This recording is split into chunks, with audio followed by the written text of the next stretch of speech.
And welcome to Main Event Sports Live, coming to you from the Old Louisville Pizza Pub, 1201 South 1st Street.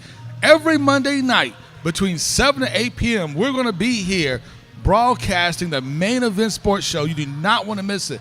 So come on down, hang out with us, have some fun, have some great pizza. We got pizza specials, drink specials.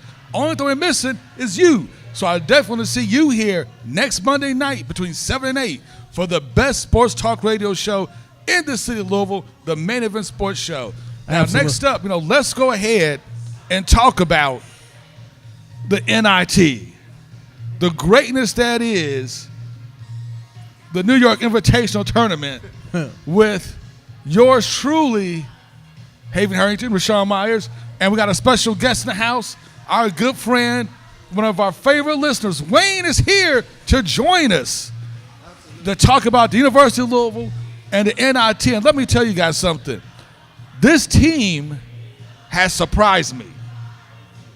The way they finished the season, the way they really didn't seem to have like a lot of energy kind of towards the last couple of games.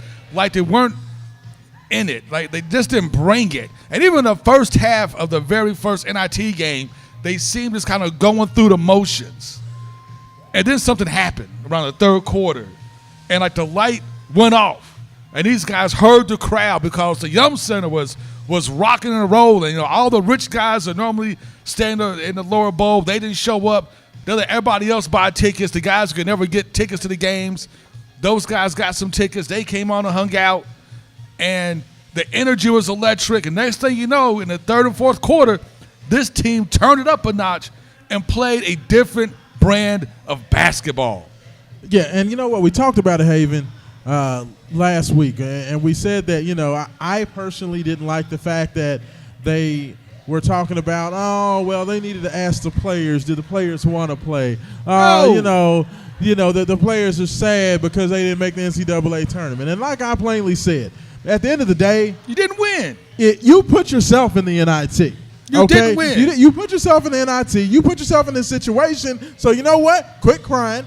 Put your big boy pants on and go play basketball. There's still basketball to be played. If you don't make the NCAA tournament, you go to the NIT if you have a good enough season. If you're not good enough at the NIT, you go to the CBI. That's pretty much the way it works. Okay? So I didn't want to hear about the players didn't want to play. The players also wanted David Padgett as their coach. I'm still questioning that a little bit.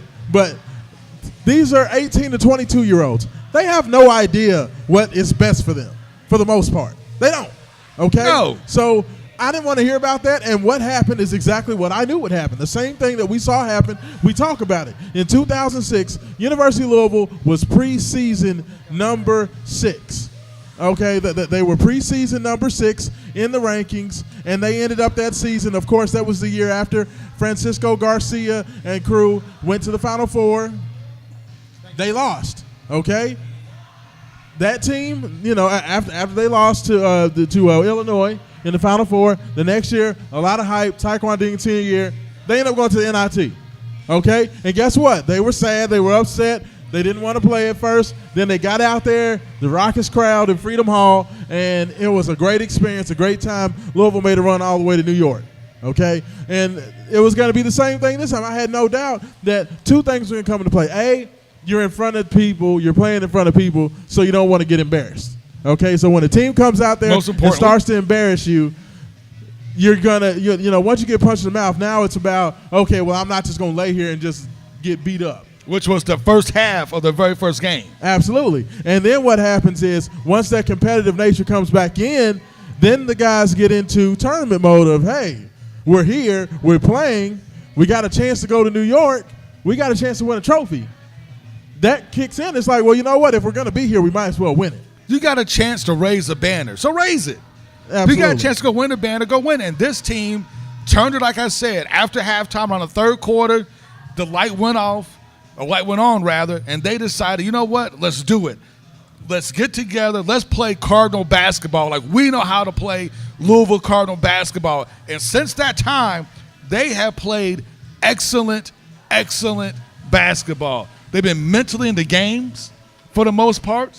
Their defense has been a lot better than it has been all season. Their shot selection is getting better, knocking down outside shots. They're playing a much higher level of basketball than they have most of the season now in the tournament. So this is great. They had they played a great game against MTSU, Middle Tennessee State University, a pretty good team. Yeah, a pretty good team. A team that had two nice runs the last two, marches. They of course 2 years ago knocked off Michigan State as a 2 seed. So yes. Everybody remembers that team. I mean, it's a very good Middle Tennessee State program. And Louisville beat them like a drum. Absolutely, almost from start to finish. And the crowd is into it. I've never seen a crowd at the Yum Center this year as loud and as energetic as they were for the NIT games. I think a lot of it has to do with guys that, families who could never get into U of L games before because they're, one, they're too expensive, or two, because, all the money the alumni bought out the entire lower bowl, those guys just didn't have, access to get those good seats. And now they can get those good seats. The tickets are very affordable. Man, it has been a different Yum Center. People standing up, cheering, screaming, loud the whole game. This is like the atmosphere has just been electric. Now that Louisville's won the last 2 games that are going now to play again, there was a line about 100 people deep to get tickets to go to NIT games. It's become like a big show. And it's big-time basketball. I mean, you look at other schools and look at their attendance for their NIT games. Yeah, Notre Dame had like 2,500 people there. We had 10,000 people. Yeah. They had 2,500. We're packing the Yum Center with 10,000 folks. That says a lot. That's going to say a lot to the next person who wants to be the head coach of University of Louisville, because they're like, man, if these guys can get 10,000 on a down year for NIT games, all the scandal and probation and everything else going on. What's going to happen if I'm a top-tier coach, if I come and coach this team and get it back to winning again? Yeah, I think that personally, Louisville, once they got over that disappointment of not getting in there and really wanting to play, I knew the fans were going to come from it. Everybody thinks that, because you listen to sports talk radio, even though that, that's what we do, everybody thinks that's the pulse and the consensus of the way everybody thinks. Everybody's sad about, getting upset. Everybody is, that they don't care and nobody wants to be here. And that's baloney. That's bull. Okay. No, people want to be here. There are plenty of Louisville fans that love Louisville regardless of any scandals, regardless of any Rick Pitino, regardless of any of that going on. So, at the end of the day, they were going to come out there and they were going to support. Okay, so then it comes down to the players. And I will say this. One of the things I love about what David Padgett is doing right now, and it's something that he didn't do much of all year, was he made the slight adjustment of keeping Adele and King, because we know he's got to have, VJ King and Dink Adele on the court all the time. And okay. I know those are 2 guys who do not like in the game together. But continue. But what he did was he put those guys in much better position to have success by moving and sliding VJ King to the small forward and putting Dink Adele at power forward. Okay? That way, neither one of those 2 guys have primary ball handling responsibilities, but they also still have good size and good length. VJ being 6'6", Adele being 6'8". They have enough size and length to play, at those positions, but then you also have some guys that are very athletic. They can rebound, can shoot the ball, can stretch the floor. We saw big open spaces. Ray Spalding was able to feast, in the lane because of that. We saw lots of driving lanes. Darius Perry attacking the basket, getting all the way to the basket. Same thing with Ryan McMahon, Quentin Snyder, and you've seen that. You've seen the adjustment to the experimental rules, the wider lane, the deeper three-point shot, the international line. And I think that Louisville has the type of team that's going to have success playing with these NBA-esque international type of rules. And I like that. I think that that's one of the reasons why Louisville's look better is because of these rules. And that's why moving forward, I think for the better teams, I think these new rules are going to be huge. Like a team like Duke, playing with these rules would be almost unbeatable. Oh, man, especially with the no goaltending rule there. Yeah. I mean, it'd be huge for especially the tall teams, the long teams. Well, teams that have athleticism. And teams with real centers.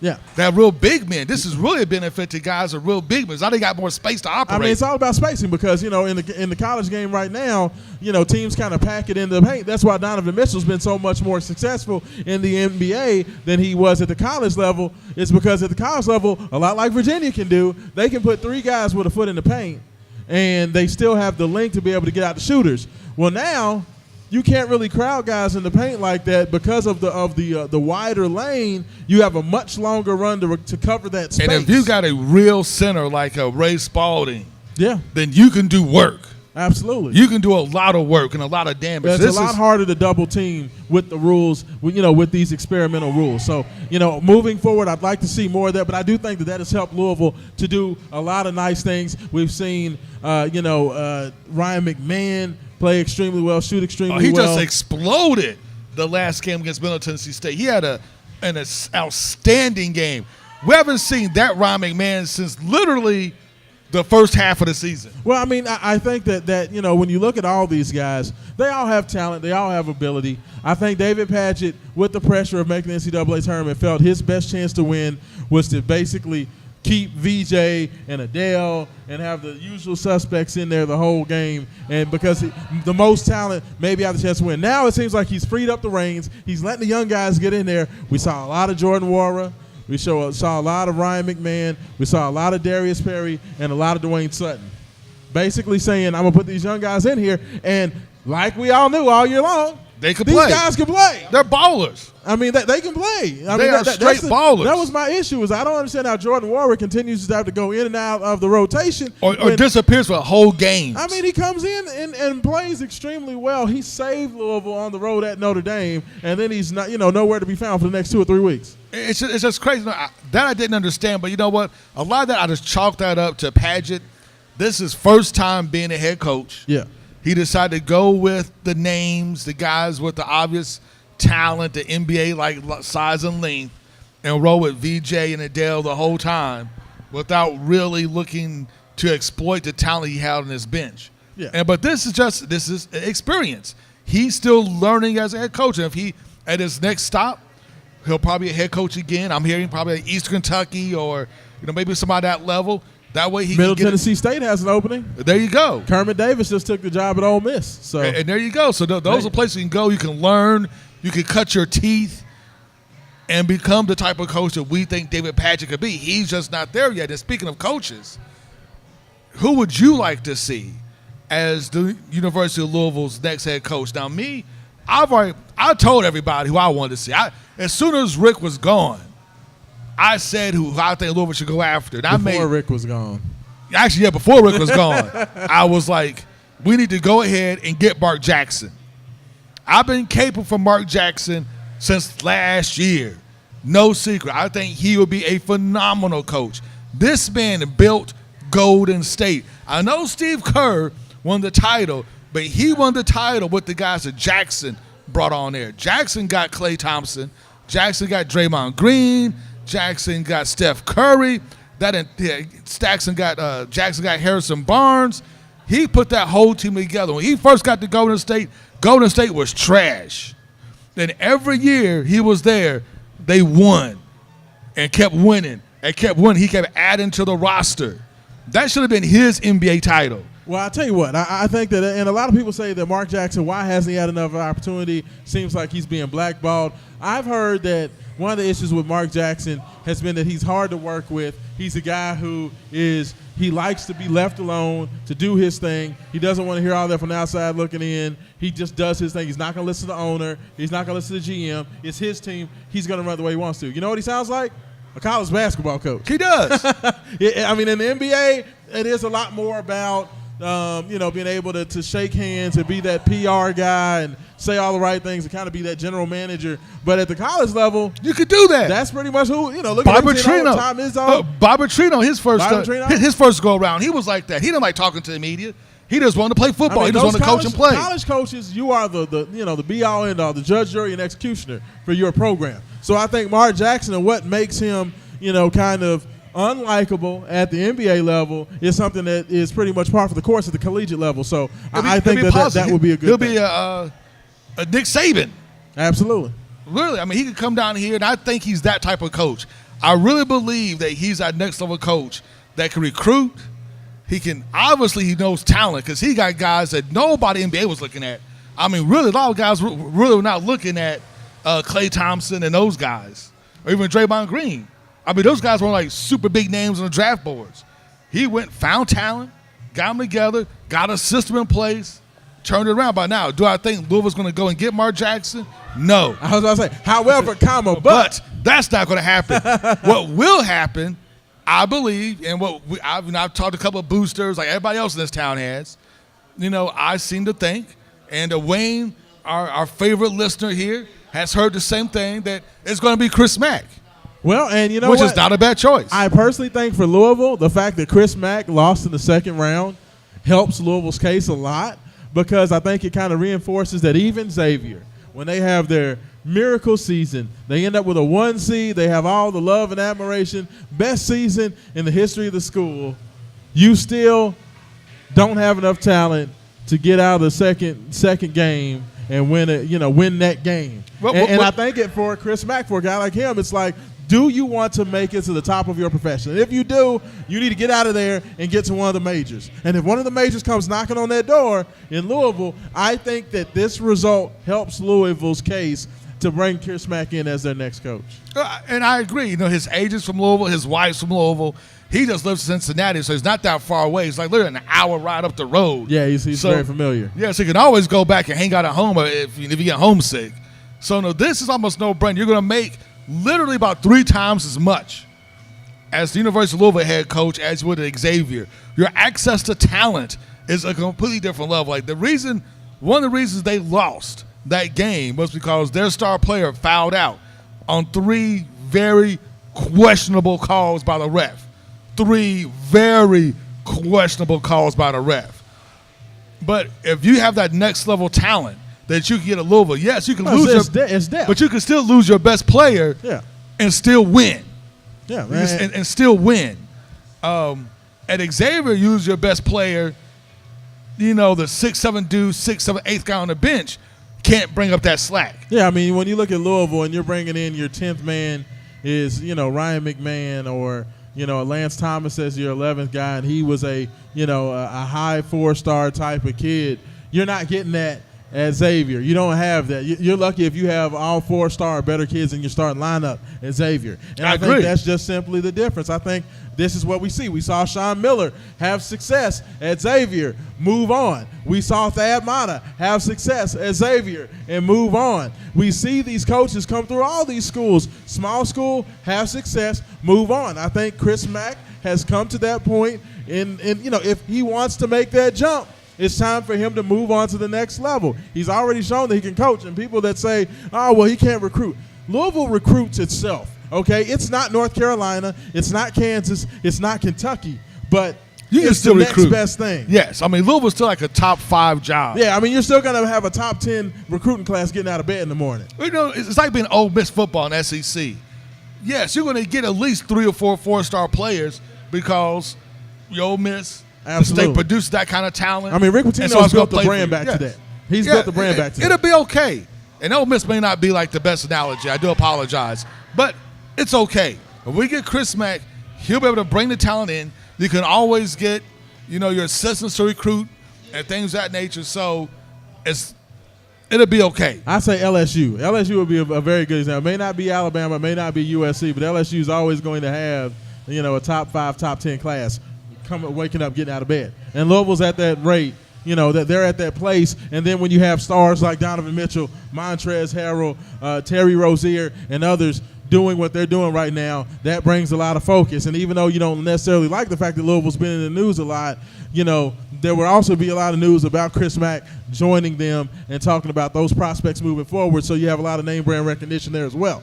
Because even they always say that sometimes, when people are talking about you, even if it's negative, it's still good publicity for you. So, there you go. I think that Louisville's going to have a great opportunity to land him. And the most important thing is when I watch those kids out there, and I watch McMahon, and I watch Darius Perry, and I watch, all these kids, Jordan Wara, doing what they're doing. I understand that you have a big man in Stephen Enoch sitting out this year, one of the better big men in the country. The coach that comes in, if he can keep that core 7 together, And see, that's going to be the trick. You're going to have You're going to have to get a coach, a big enough name coach that can recruit this team.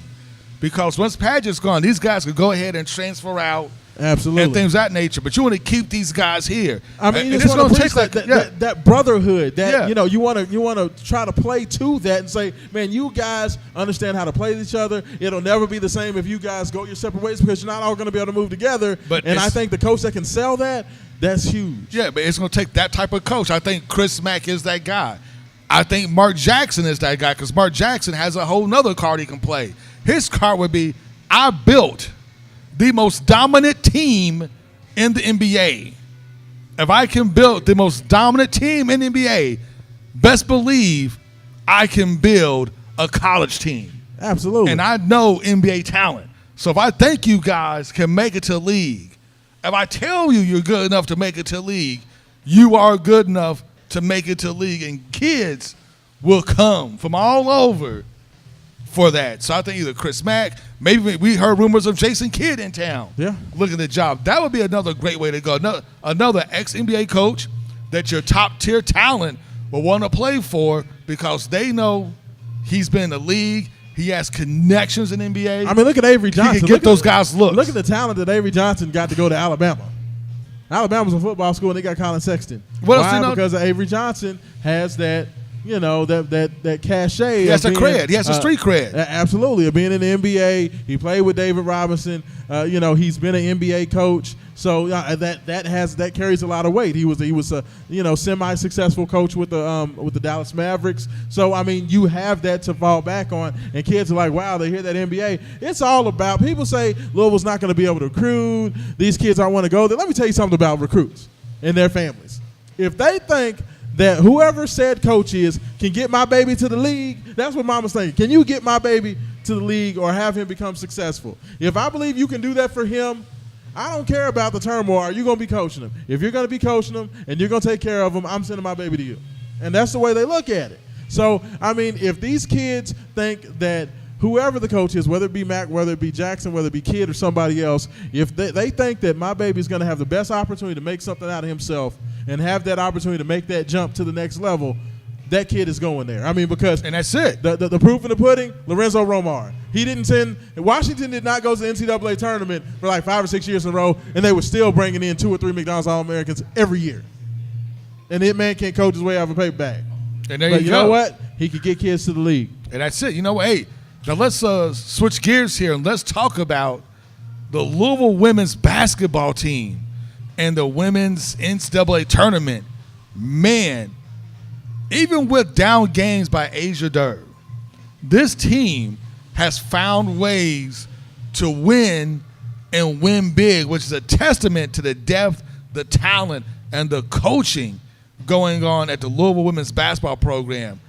These ladies are no joke. They're making some real noise in the tournament. Hey, I'll tell you what, the biggest thing I like about their first 2 games in the tournament, they knock off Boise State, that they get that win. They knock off Marquette and get their big second-round win, is that in the first game, it was more about the bench. Asia Durr did not shoot the ball well. She only scored 9 points, but Kylie Shook and others came off the bench to have big games and kind of hold them down. Then you have the second game. When you have Marquette coming in there, a team that has the ability to score, they like to get up and down, and Louisville basically came out. Asia Durr finally kind of got out of her shooting slump. She played well. Mahisha Hines-Allens, a.k.a. Baby Barkley, was getting every rebound in the book. I mean, just basically manhandling everybody out there, and the stars came out and shone in that game. I mean, that's what I like about this Louisville team is that they seem to be getting back to playing good basketball. You have to have Asia Durr playing well if these ladies are going to reach that point, because coming up, it ain't going to get no easier. Oh, it won't, because the women's bracket is tough. You got 2 teams with national championship pedigree that Louisville has to play in the next 2 games just to get to the Final Four. To play UConn. And, yeah, exactly. So, I mean, you got Stanford coming up next. A great in Lexington, team. Thankfully. So everybody will be able to come down. It should be like a home game. It should be a home game, Louisville fans. So go ahead and pack it out. Stanford's really good, but we need to talk about the elephant in the room, which is the UConn Huskies. What they did is something I never thought I would see in women's basketball. And women's basketball is known for the blowouts. I mean, it's not unusual to win by 30 or 40 points. UConn does it all the time. Yeah. But to score 94 points at the half, almost 100 points at the half, when most teams can't get 94 points for like games. That's in 20 minutes. That's crazy. You could leave me on the basketball court by myself with no defense, and I don't think I could score 100 points in 20 minutes. Like, that's insane. That's crazy. They won 140-52. That's ridiculous. Like, that's ridiculous. I mean, you could say, well, they weren't playing anybody. It's playing St. Francis. I don't care who you're playing. If a team makes the tournament, they should put up at least a bigger fight. I mean, you expect to be decent, a pretty good team because they made the tournament. But, man, to get ran out the gym. I mean, but Notre Dame beats top 5 teams by 30. So that's 30 points. You're talking about beating somebody 140. But that's a top 5 team. This is supposed to be one of the other best 3 or 4 or 5 teams in the college, in their college hoops. This is crazy. And that's the thing about women's basketball. They haven't gotten to the point, from a depth perspective, to where you can have the 64th team in the tournament be good enough to even go out there and do anything. I mean, but still, you get 94 points at halftime. You get outside of that top 20. 94 points off the cliff. But 94 points at halftime. That's that's some next level ass whoopery. Hey, I saw a girls' high school game where that's high school where the girls won like 120 to like 3. So I mean, the best teams and the best talent, it's a big difference. And the thing about Gino is like sweep the leg. He's like Cobra Kai Dojo. He's not letting up. Yeah. And he's like, if he dies, he dies. But I think the question should be: is Gino the greatest college basketball coach of our generation? I mean, is he the greatest coach ever? Is it him or Coach K? College coaches. Yeah, Coach Wooden. I mean, because what he's done at UConn, I could care less who says women's basketball, is amazing. UConn doesn't even have the talent this year that they've had in years past. And they're still molly-whopping people. They're still the only undefeated team in the tournament. I mean, they're the closest thing to UCLA basketball in its heyday. Back in the in the 60s and early 70s. I mean, that's the closest thing I can put it to because, he just gets his girls up. They come out, they play hard every game. They come out, they execute every game. They don't never take a play off. They never are lackadaisical. They never underestimate their opponent. They're just a machine. And when you've built in that type of winning, we've seen Pat Summitt do dominant things at Tennessee. She was awesome. We've seen Notre Dame have some good teams. We've seen Baylor have some nice games. We've seen Stanford and Baylor, the 2 teams in Louisville's region, have some good teams. But the consistent, dominant success all the way back to Rebecca Lobo in the 90s to now. It's insane. In 2018 is just ridiculous. It's like 20 years of just sustained, dominance. Outstanding. I also think 20 is almost close to 30 years of just sustained dominance, which is in any sport is beyond phenomenal. Gino needs to just go ahead and go sit down somewhere so Jeff Walls can kind of take He's over. the GOAT. I mean, Gino's the GOAT. I mean, Coach K is a great coach, but Gino just takes it up to that next level. That's like next level dominance, and it's just amazing. But but the Louisville's women's team,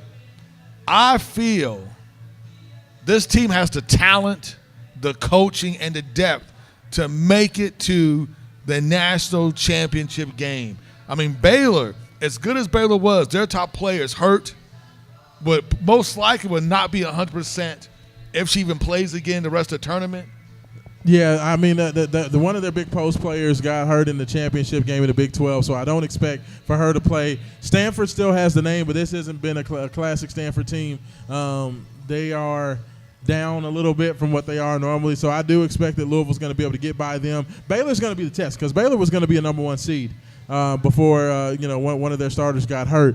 So I think with that being said, I think that Louisville's on a mission. I think the fact that they're going to be playing at a, basically a home type of situation down in Lexington, I think they will get it done, and they'll have an opportunity to go right up the road to Columbus and have a chance to win a championship. I mean, Louisville's going to literally be inside 200 miles anywhere they go with an opportunity to win a championship. So, I mean, I think that's all you can ask for. That's all you can ask for. Hey, if you like what we're talking about, go ahead and hit subscribe. If you're watching us on YouTube, if you have any questions or you want to comment about U of L, your favorite U of L player, or what you think UConn may do or Baylor may do or Stanford may do, go ahead, leave a comment because we'd be more than happy to chat with you in the comments and keep this whole thing going. Hey, Wayne, thanks for hanging out. I'd like to thank everybody for listening to the Main Event Sports Show, and we'll be right back.